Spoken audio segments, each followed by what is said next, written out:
एक जमाने में प्रियंका गांधी की करीबी और कांग्रेस में रहे प्रमोद कृष्णम ने कहा, राहुल के बयान को पूरे हिंदू समाज का अपमान है।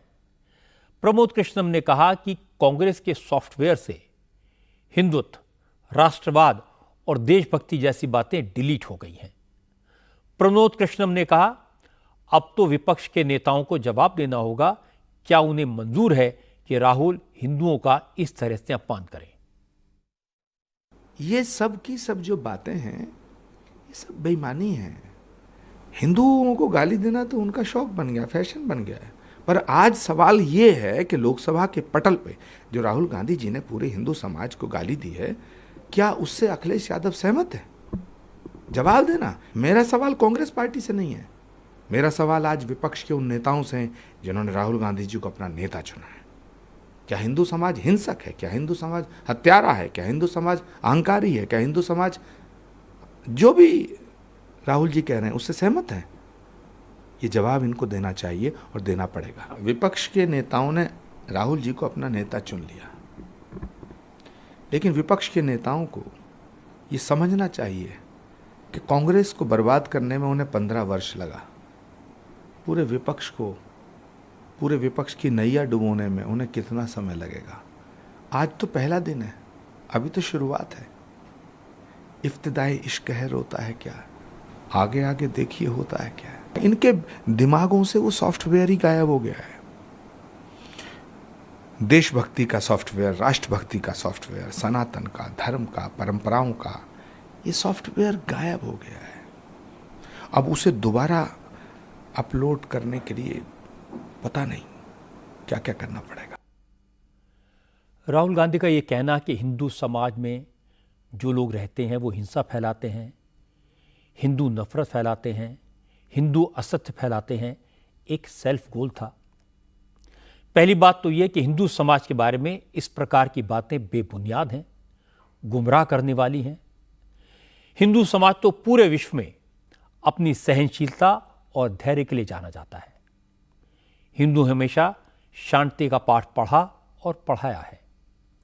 हिंदू धर्म के प्रचार प्रसार के लिए कभी भी कहीं भी किसी ने हिंसा, नफरत और असत्य का सहारा नहीं लिया। हिंदू धर्म का तो मूल है वसुधैव कुटुंबकम, यानी सारी पृथ्वी हमारा परिवार है। हिंदू धर्म में तो मान्यता है कि जीव और जंतु में इंसान के समान चेतना है। यहां तो पेड़ पौधों की भी पूजा की जाती है। नफरत का कोई स्थान नहीं है, हिंसा का कोई स्थान नहीं है। हिंदू धर्म के आयोजनों में नारा लगता है, धर्म की जय हो, अधर्म का नाश हो, प्राणियों में सद्भावना हो और विश्व का कल्याण हो।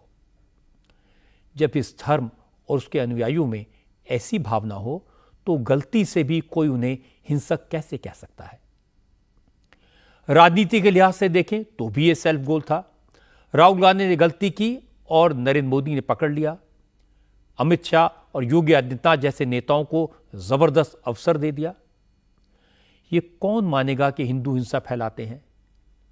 इस देश में ये कौन मानेगा कि हिंदू धर्म की मूल भावना असत्य पर आधारित है?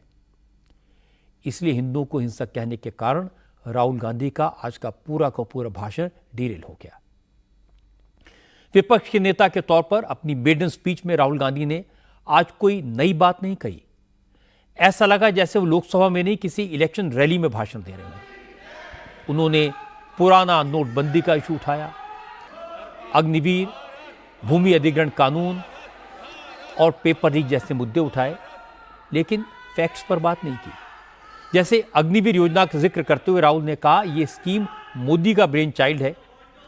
इस योजना के तहत सेना में भर्ती हुए जवानों को शहीद का दर्जा नहीं दिया जाता, उन्हें कोई मुआवजा नहीं दिया जाता। कोई अग्निवीर शहीद हो जाए तो राहुल ने कहा सरकार उसके परिवार को बेसहारा छोड़ देती है। छोटे से घर में अग्निवीर शहीद हुआ, लैंडमाइन ब्लास्ट में शहीद हुआ। मैं उसे शहीद कह रहा हूं, मगर हिंदुस्तान की सरकार उसे शहीद नहीं कहती है। नरेंद्र मोदी उसे शहीद नहीं कहते हैं, नरेंद्र मोदी उसे अग्निवीर कहते हैं। उस घर को पेंशन नहीं मिलेगी, उस घर को कॉम्पनसेशन नहीं मिलेगी, शहीद का दर्जा नहीं मिलेगा। अग्निवीर यूज एंड थ्रो मजदूर है। एक जवान और दूसरे जवान के बीच में फूट डालते हो कि एक को पेंशन मिलेगी, एक को शहीद का दर्जा मिलेगा, दूसरे को नहीं मिलेगा, और फिर अपने आप को देशभक्त कहते हो। ये कैसे देशभक्त है?